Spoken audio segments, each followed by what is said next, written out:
আসসালামু আলাইকুম। হিন্দু ভাই ও বোনেদেরকে জানাই নমস্কার। অন্যান্য ধর্মের জাতি ভাই ও বোনেদেরকে জানাই আদাব। আমি তান্ত্রিক বড়ুয়া। 1 ঘন্টায় শত্রুকে কল্লা কাটা মরণ বান। 1 ঘন্টায় শত্রুকে কল্লা কাটা মরণ বান এমন একটি নকশা, যে নকশাটি আমার স্ক্রিনে আপনারা দেখতে পাচ্ছেন। আল্লাহ রাসূলের নাম নিয়ে বলতে পারি, এই নকশাটি এতটা পরীক্ষিত, যা কাজ করার সাথে সাথে আপনার কাজ সফলতা হবে। আপনাদের যাদের শত্রু আছে,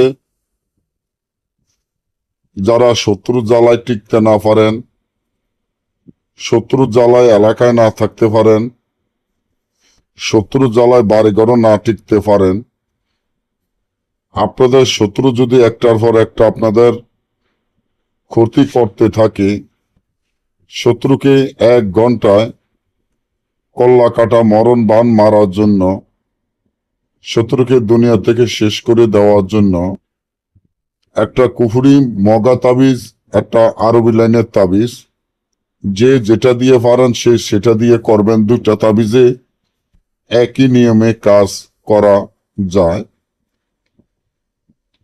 আপনারা বিষাক্ত সাপের রক্ত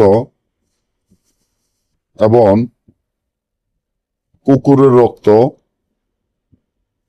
সিলের রক্ত, ফেসার রক্ত, মেশকো, জাফরান, আম্বর, কস্তুরী, গোসনা, কামসিন্দুর দ্বারায়, শনি হয়তোবা মঙ্গলবার মারা গেছে এমন মুখদারের কাপড় এনে কবরের থেকে ওই কাপড়ের উপরে তাবিজটি যেভাবে আছে এভাবে লিখিয়া, তাবিজের নিচনে ওদের নাম, ওদের পিতা মাতার নাম লিখিয়া, অর্থাৎ শত্রুর নাম, শত্রুর পিতা মাতার নাম লিখিয়া, তাবিজটি যদি আপনারা একটি চিতায় পুঁতে রাখেন, রাত 12টা উলঙ্গ অবস্থান যাইয়া 1 ঘন্টা খবর শুনবেন, শত্রু যে কোনো জায়গায় থাকুক, কল্লা ছিঁড়ে, কল্লা রক ছিঁড়ে শত্রু মারা যাবে।